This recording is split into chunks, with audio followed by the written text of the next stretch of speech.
Good morning, everyone. Welcome to our Northwest District Fall Ohigan service. I should say virtual service. Today we have the Northwest District ministers with us, along with Northwest District MAs participating in the service. I would like to introduce each of those before we begin our service. From Oregon Buddhist Temple, we have Reverend Jerry Hirano, resident minister. We have M.A. Reverend Ann Spencer, M.A. Reverend Kathy Chatterton, and from the Oregon Buddhist Temples, we have Reverend Yuki Sugahara, resident minister, and M.A. Reverend Ken Gardner. Seattle Betsuin Buddhist Temples, we have Rinban Katsuya Kusunoki, and M.A. Reverend Rosalie May. Spokane Buddhist Temple, we have M.A. Reverend Melissa Opel and M.A. Amanda Goodwin. Tacoma Buddhist Temple, we have Tadao Koyama, Reverend Cindy Yasaki, and M.A. Lynn Ray Hubble, and myself, Reverend Jim Warrick from White River Buddhist Temple.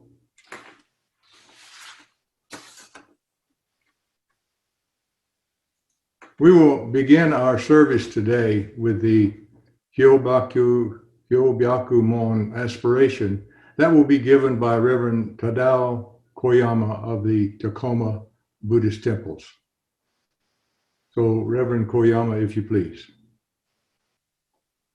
Today, on this occasion of the Buddhist Churches of America, Northwest District's first joint Higanye, we have reverently come before Amida Buddha with the deepest reverence and gratitude for the all-embracing wisdom and compassion of Amida. May the fragrance of the incense teach us the purity of our intention. May the beauty of the flowers offered teach us of life's impermanence.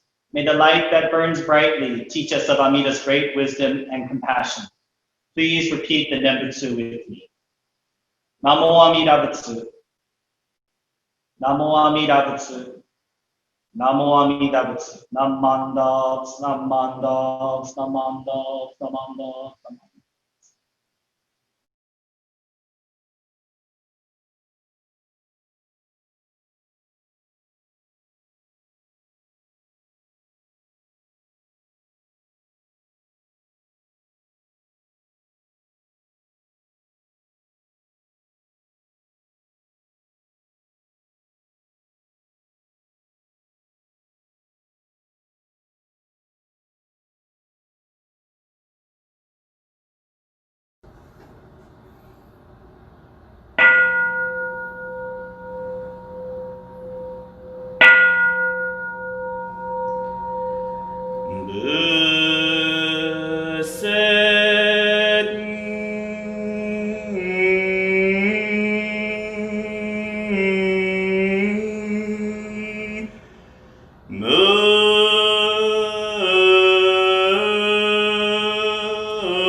少年上へ主本行真無常同意書天人士人力現代公不正無才道正常三苦妙高最終薬難開一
Namandots, namandots, namandots, namandots, namandots, namandots, namandots.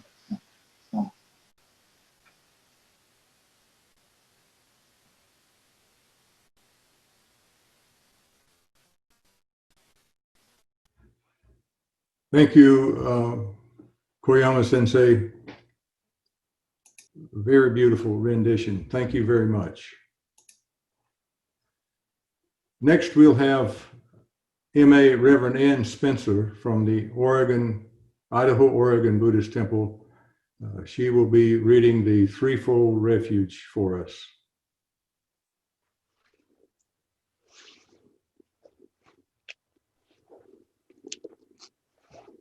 The Threefold Refuge. Difficult is it to receive a human form. Now we are living it. Difficult is it to hear the Dharma of the Buddha. Now we hear it. If we do not cross over to the truth in this present life, in what life will we cross over? Let us with sincerity and true reverence take refuge in the three treasures of the truth. I take refuge in the Buddha. May we, together with all sentient beings, awaken to the great way of enlightenment and to the unsurpassed intent of Amida Buddha. I take refuge in the Dharma. May we, together with all sentient beings, enter the storehouse of the Dharma, becoming like the wisdom ocean. I take refuge in the Sangha. May we, together with all sentient beings, become units in true accord, in harmony with all things. The peerless, profound, and wondrous Dharma is rare to encounter, even in many hundreds and thousands of kalpas. Now we are privileged to hear and receive it. Let us thoroughly understand the true meaning of the Tathagata's teaching.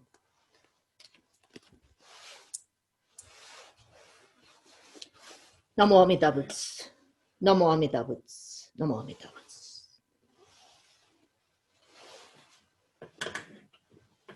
Thank you, Ann.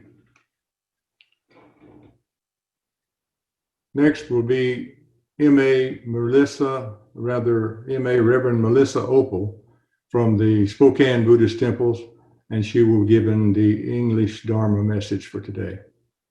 Please join me in Gassho. Namo Amida Butsu. Namo Amida Butsu. Namo Amida Butsu. Namandots.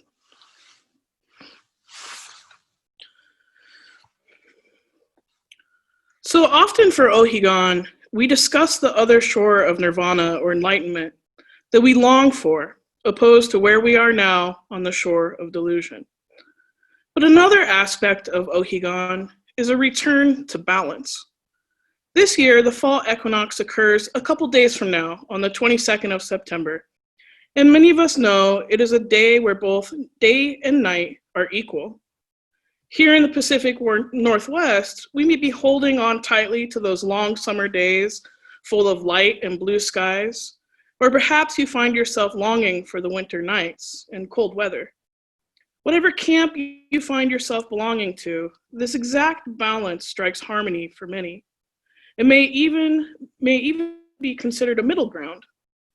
Balance is something that we all need in our life, and is a way that we can ease our suffering. If we overindulge in food or alcohol, we can make ourselves sick, but we can also be out of balance in our mental health as well.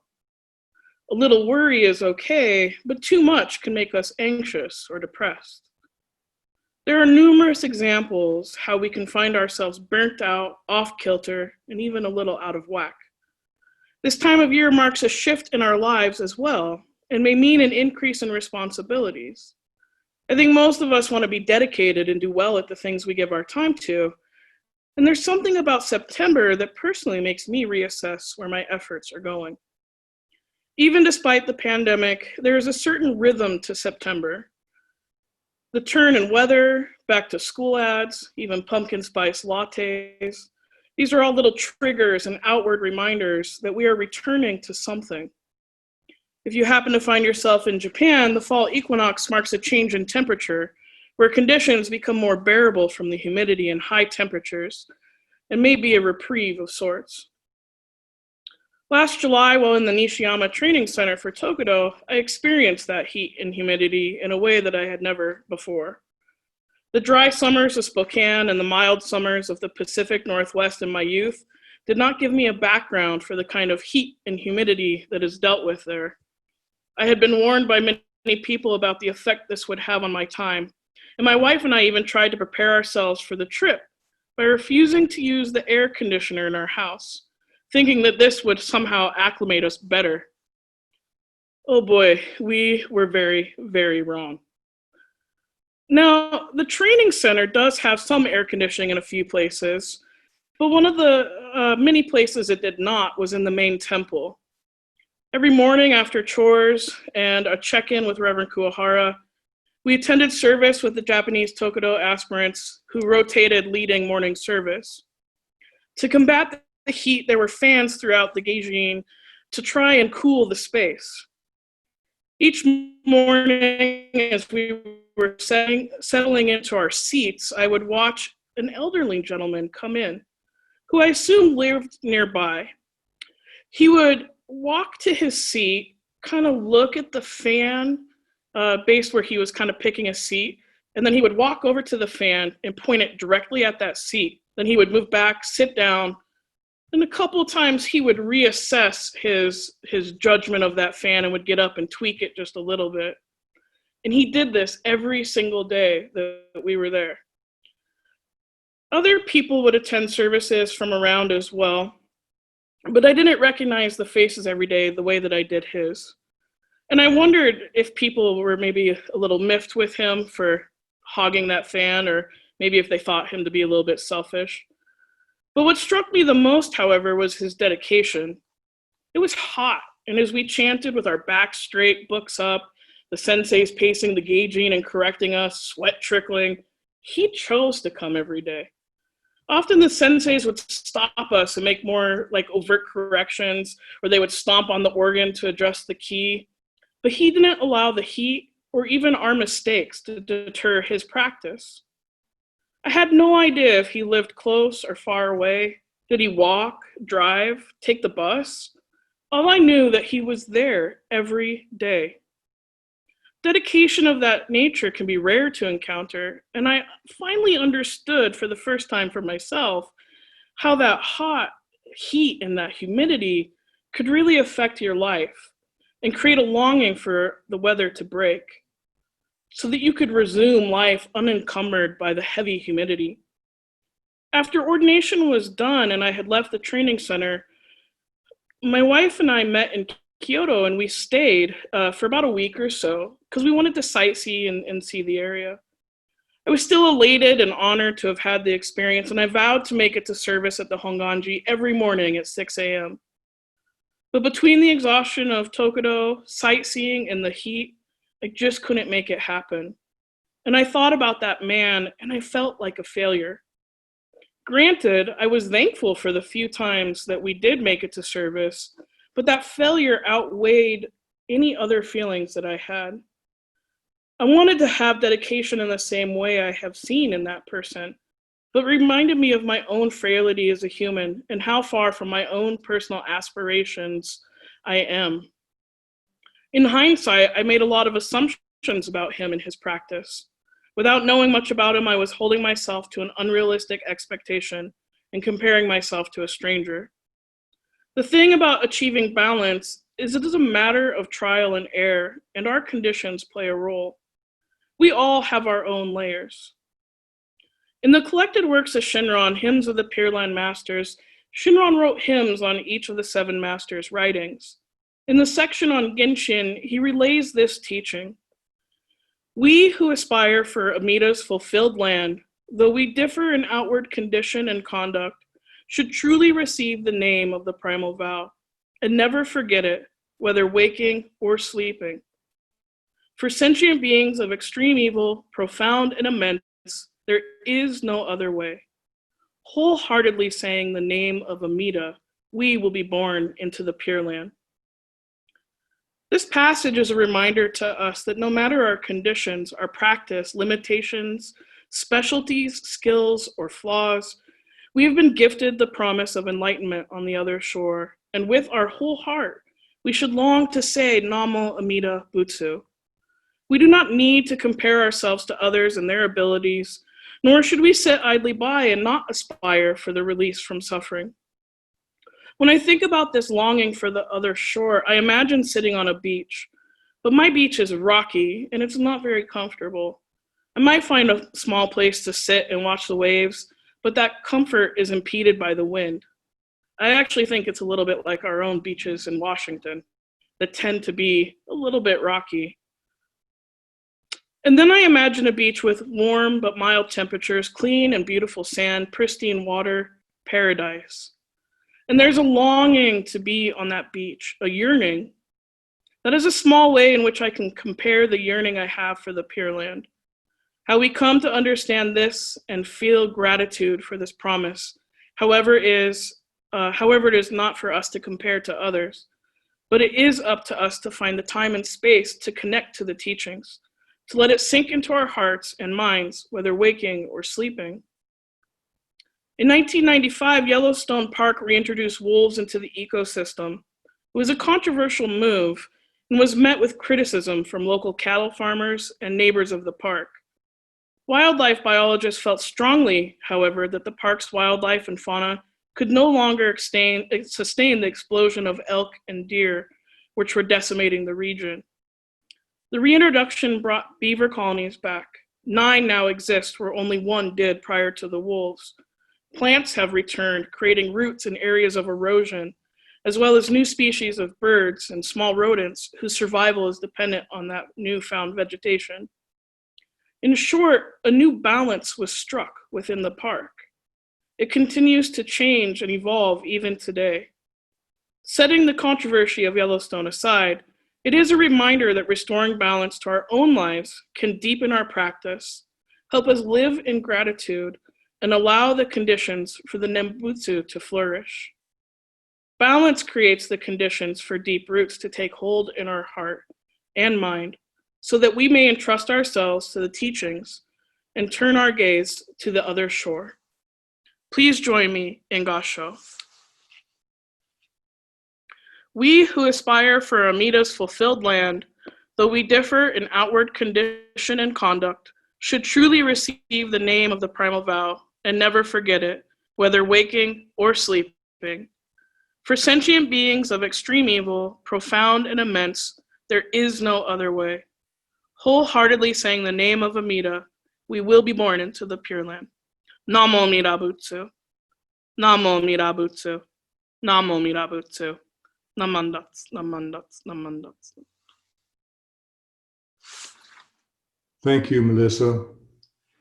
Talking about the heat and the cold and remembering my experiences in Japan, I can see now why the idea of Ohigan, and the equinox developed.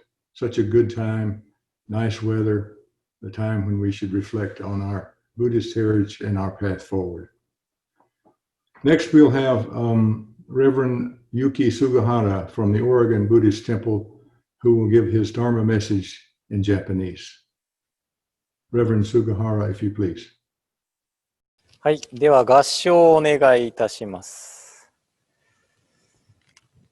不正上位、戒人精進、格のごとき三昧、知恵優れたりとせん、我誓う、仏を得たらんに、あまねくこの願を行じて、一切の九九の主情にために、大安をなさんと。ナモ阿弥陀仏、ナモ阿弥陀仏、ナモ阿弥陀仏、ナマンダ仏、ナンマンダ仏、ナンマンダ。皆さんおはようございます。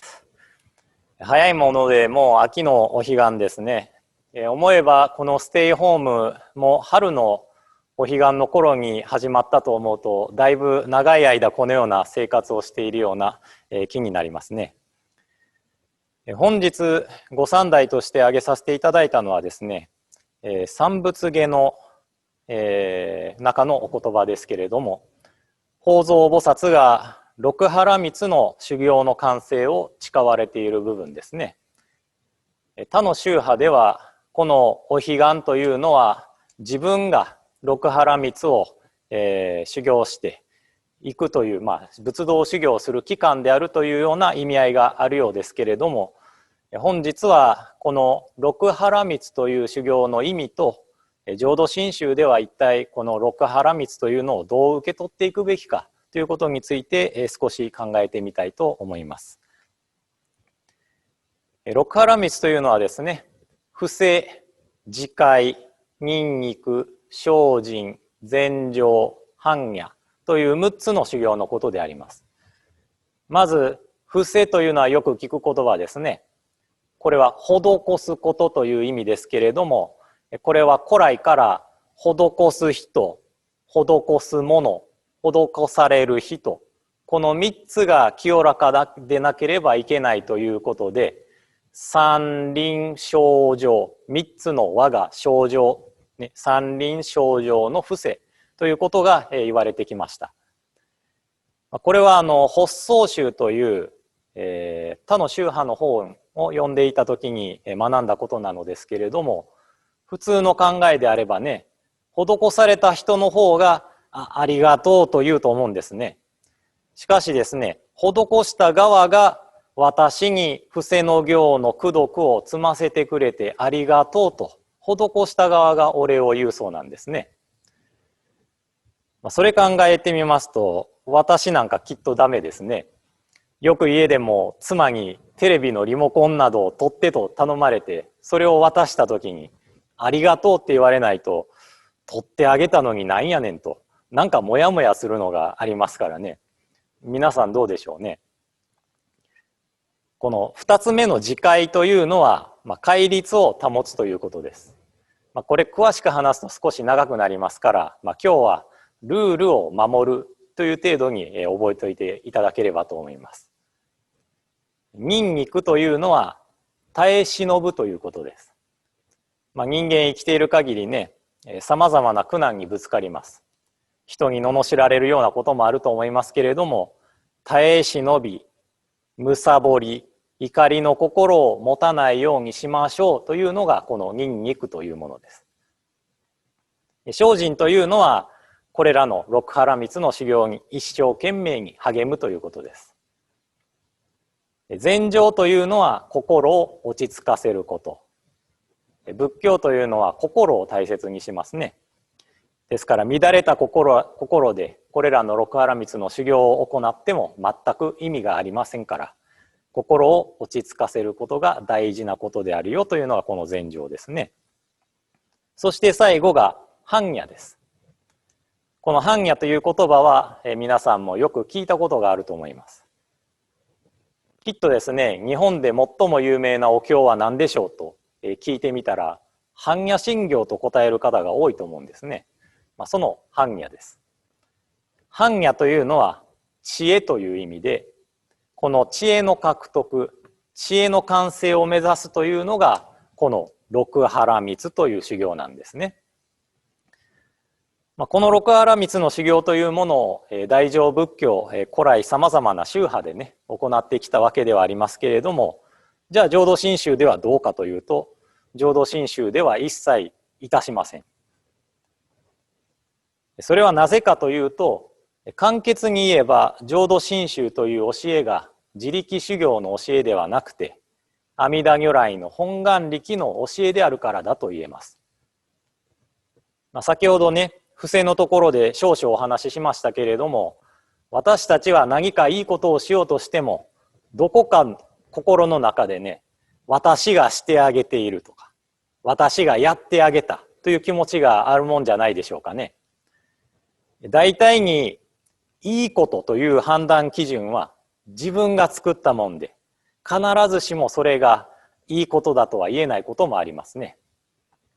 これがちょっと例えとしてふさわしいかは分かりませんけれども、今ホームレスの方いろんなところにおられてね、ポートランドでも大きな問題にはなってますけれども、このホームレスの方々にお金をあげるという行為ね、これは不正かもしれません。しかしそのお金がですよ、もしドラッグなどに使われて、そのホームレスの方が今以上に苦しむことになるのであったら、それはいいことをしたつもりでも相手を苦しめる行為になりますね。それならば現物を支給してあげる方がもしかしたらいいのかもしれません。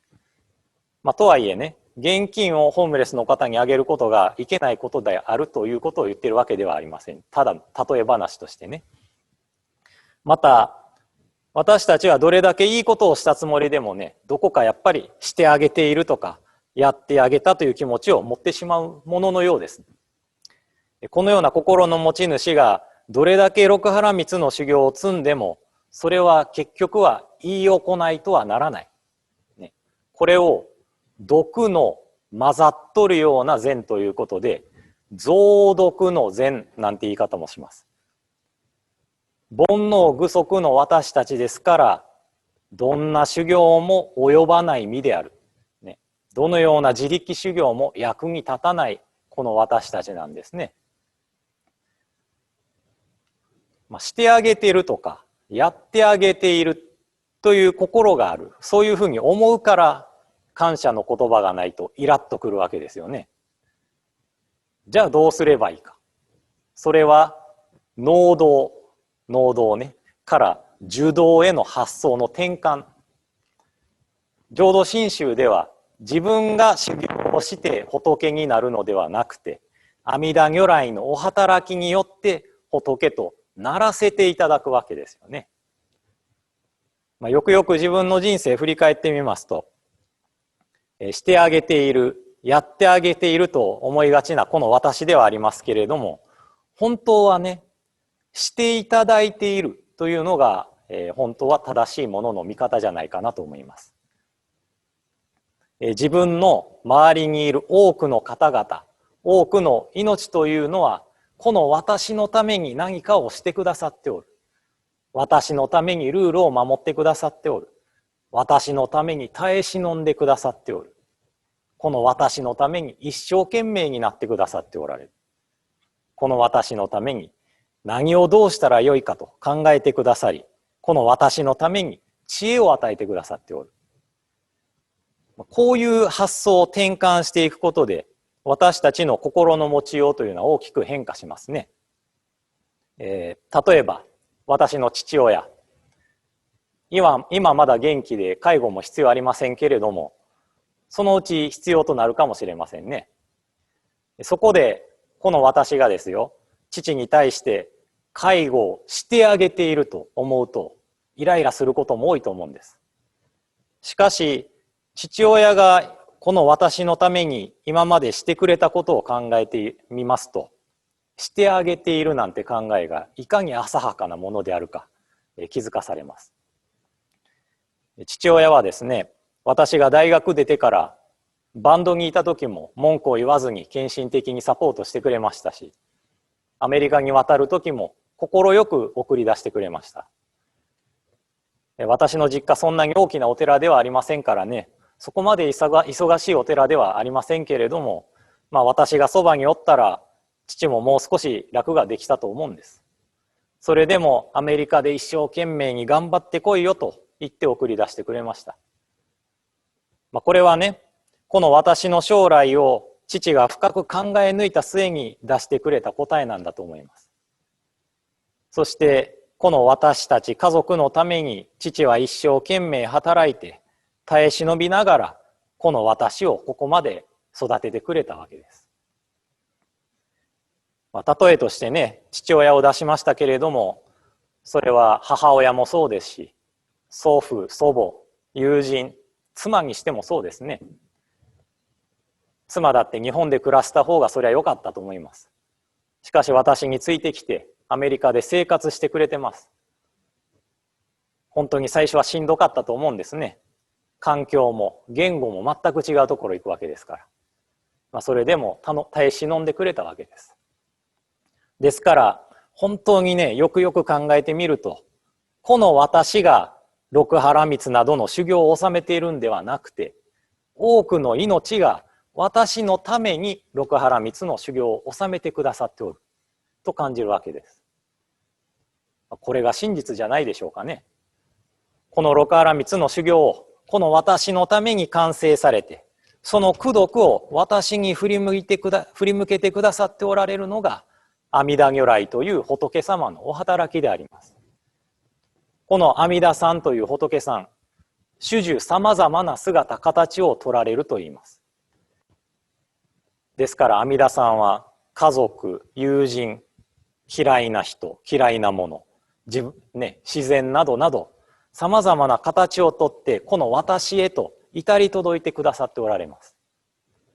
さまざまな形を取られながらね、この私のために働き続けてくださっておられるわけです。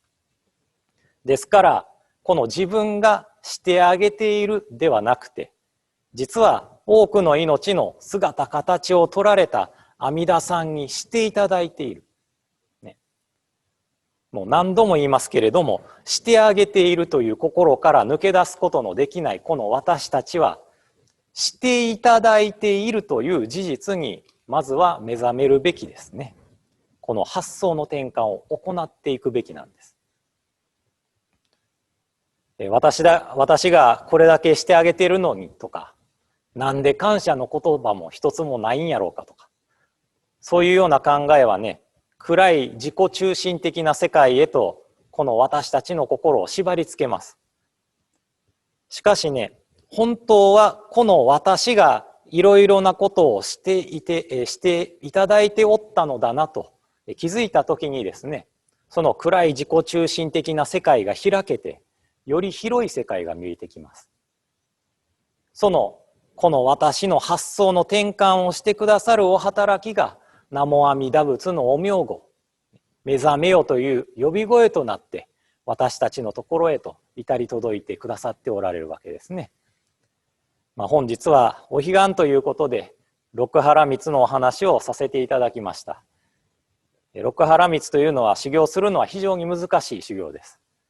しかしこの私が治めるのではなくて、周りの方々が治めてくださっておると受け止めることができたときに、私たちは法恩、法者という気持ちに目覚めるんではないでしょうかね。このお彼岸の起源に今一度深く味わわさせていただきたいものであります。本日はようこそのお参りでございました。ナマンダ仏、ナンマンダ仏、ナンマンダ仏、ナンマンダ。Thank you, Reverend Sugahara. Although I'm unable to follow your Dharma message, it really warms my heart to know, because of you, many of our members are able to taste the Buddha Dharma in Japanese.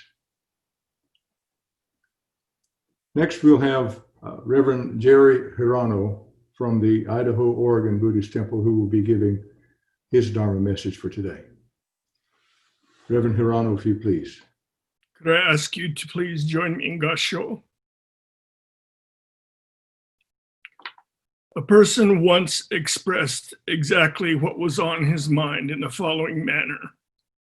My heart is just like a basket into which you pour water. While I am there in the room where the Buddha Dharma is taught, I feel the gratefulness and the sacredness of the teachings. However, once I leave, my heart reverts to what it had been with nothing retained. Then Yoshonin replied, immerse the basket in the water. We should leave ourselves immersed in the Dharma. All the wrongs that we do are based on the fact that we have not received Shinjin. What all Zenjishikis teach as bad is our habitual thinking that being without Shinjin is the constant and the normal thing. Thus spoke the Shonin. Namandavats, namandavats.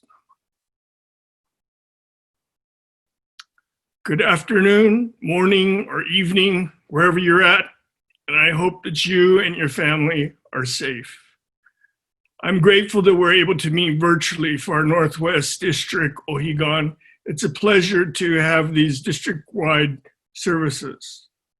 Usually when I speak about Ohigan, think about these past 30-something years I've been Kaikyoshi, which means over the 60 or more Ohigan Dharma talks I've had to give. I usually speak about how this is a time of balance, when it isn't too hot or too cold, where the night and day are equal, because it's held on the spring and fall equinox. In Japan, where this holiday was first created, this is the norm, not too hot, not too cold, days and nights even, a perfect time for contemplation. However, at this current time here in the Western United States, life does not seem very balanced. In Washington, Oregon, California, and much of the West, the world seems on fire and literally is. The day has turned into night in some parts of California from the terrible smoke. Here in Utah, it's been really cold, with some areas getting snow. Tuesday, Interstate 80, which connects us to much of the rest of the US, it was closed because of snow and wind. And just Sunday, when I was driving home from Denver in my RV gauge said that it was 108 degrees, and now it's closed because of snow. And then I came home to hurricane force 90 miles per hour winds. In this area, 45 semis were blown over. It's rather crazy, and these are definitely not very moderate conditions. This fire, water, wind, hot and cold, naturally remind me of one of the favorite Ohigan parables called The Two Rivers in the White Path, Hyobyaku. That's why I have this screen in back of me. This is written by Zendo and quoted by Shindan in the Kyogyo Shinsho. It's about a traveler that's being pursued by bandits and wild animals, and coming to a point in the road that has a small white path. And on both sides of the path are gray and wide rivers, one of water and one of fire. The flames and waves splashing over the path. The situation the traveler finds himself in is referred to as the point of three deaths. For if the traveler stays where he's at, the bandits and wild animals will get him. If he goes, he could fall into the river of fire or into the water, burning to death or drowning.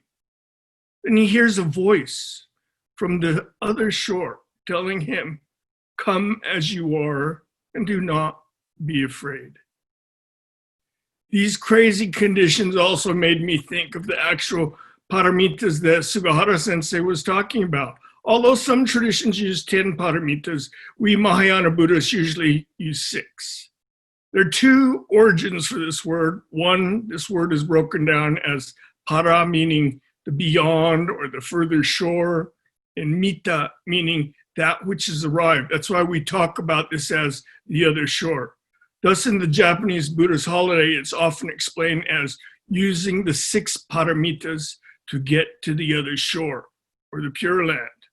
But as Reverend Sugahara spoke about, it's very difficult to practice these 6 perfections, as they're also sometimes referred to.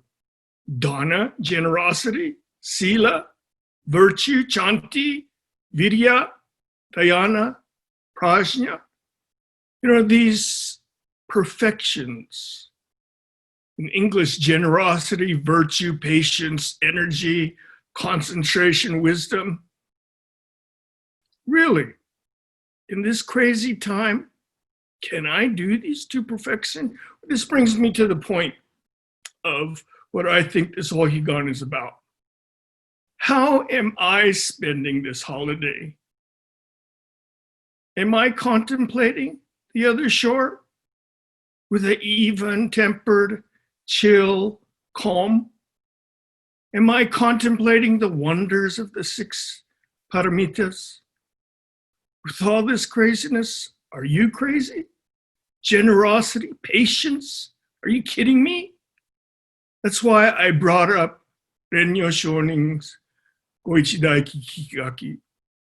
Most of us are like Renyo's disciple, describing how when you are at the temple or listening to a minister's Dharma talk, or you are the minister trying to prepare for the Dharma talk, I think of the meaning of Ohigan. I think of the practice of the 6 paramitas. I think of the white path, come as you are. But as the disciple says, however, once I leave, my heart reverts to what it had been with nothing retained. For me, when I get out of my Sensei Reverend Jerry Hirano mode and the real me has to clean up and pay for all the damage to my yard from this windstorm, I actually like the cool weather, but it's supposed to go back to the 90s next week. When I think of all this, when I hear about the situation our government is in, when I think of the election and the possibility of 4 more years of this mayhem, the only thing I can think about, jump in the water, which means I can't do anything. I have to leave it up to Amida. Listen and give my entire being up to Amida Buddha, not just on Sundays, not just when you're at the temple or studying Buddhism, all the time. When you are burning in the fire, when you're drowning in the water, when you're frustrated with the politics we find ourselves in. Renyo replied, immerse the basket in the water. We should leave ourselves immersed in the Dharma. All the wrongs that we do are based on the fact that we have not received shinji. What all Zenjishikis teach as bad is our habitual thinking that being without shinjing is the constant and the normal thing. What I mean by this is that shinjing is not something that we wear on Sundays, or like my robes that I take on or off. Shinjin is not a static thing that we get and hold in our hearts. Shinjin is a dynamic force that accepts the world of hot, cold, fiery, windy, good, and bad. During this time, I'm screaming or crying. Amida is right there with me. As the parable explains, the Buddha calls us and encourages us to go as we are, to live our lives fully with Namo Amida Butsu. The Dharma is not something that's just in your or my head. The fire and water of these 2 rivers are me, are you. The foolish being of greed, anger, stupidity are always there. Amida Buddha is the one who has reached the other shore and assures me that I will be okay, despite the rivers of water and fire in me, despite my bonno, maybe because of my bonno, but that's a different Dharma talk. The Jodo Shinchi view of Ohigan is to understand that we can each aspire to the Pure Land. This is a Japanese phrase, ondi edo gongu jodo, to leave the defiled world and to aspire for the Pure Land. Try to perform the 6 paramitas. This is an aspiration. But when you fall into those rivers of fire or water, when you become that fire and water, don't be afraid, because Amida Buddha will save you just as you are. And to me, this is Ohigan. I hope you all stay safe physically. And as Zenyo Shonin asks, how is your Shinjin? So closing, please join me in Gassho. What all Zenjishikis teach as bad is our habitual thinking that being without Shinjin is the constant and the normal thing. Thus spoke the Shonin. From Renyo Shonin's Goichidaiki Kikikaki, Namandavats, Namandavats, Namandavats. Thank you, Hirano Sensei. I saw your pictures on Facebook after you returned home in your RV and found the destruction. And I could tell that you were not a happy camper, so to speak. And I kind of felt your pain. So looks like you're doing better. We're happy to know that. Thank you very much for your Dharma message. Next, we're going to have a reading from the Gobunsho, 2 readings actually, of the Matsudaimuchi no Sho. This is, the first one will be by Reverend Katsuya Kusunoki of the Seattle Betsuin. He will read it in Japanese. And then followed by that will be M.A. Reverend Rosalie May of the Seattle Betsuin, who will read this Gobunsho in English. So Kusunoki Sensei, if you please. ご文章、松代無知書を拝読させていただきます。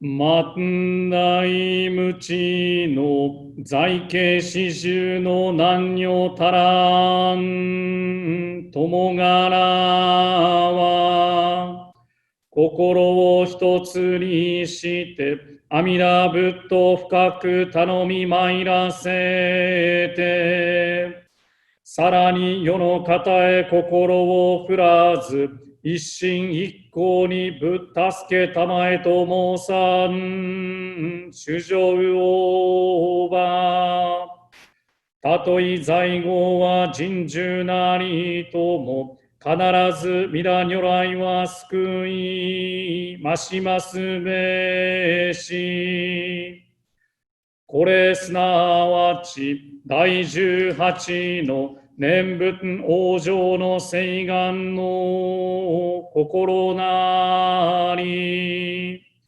核のごとく献上しての上には、寝ても覚めても命のあらん限りは、称名念仏すべきものなり、あなかしこ、あなかしこ、ナモアミダ仏、ナモアミダ仏、ナモアミダ仏、ナモアミダ仏、ナモ。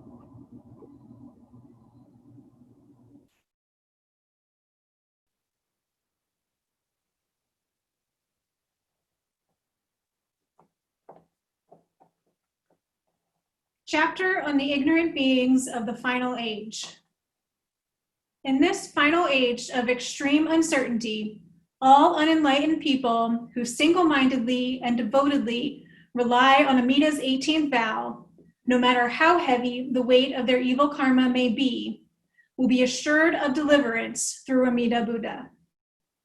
This is the meaning of the 18th vow, which assures spiritual rebirth through the Nembutsu. Once we are convinced of this firmly, we should continuously recite Namu Amida Butsu for the rest of our lives. With reverence, I remain.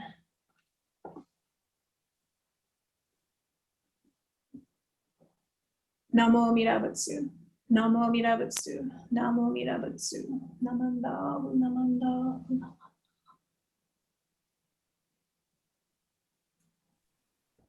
Thank you, Kusunoki Sensei and Rosalie Sensei. I would like to express my gratitude to all of the MAs who joined us today and took the time to join with our Northwest District ministers so that we could present this Ohigan and the Dharma to the listeners out there.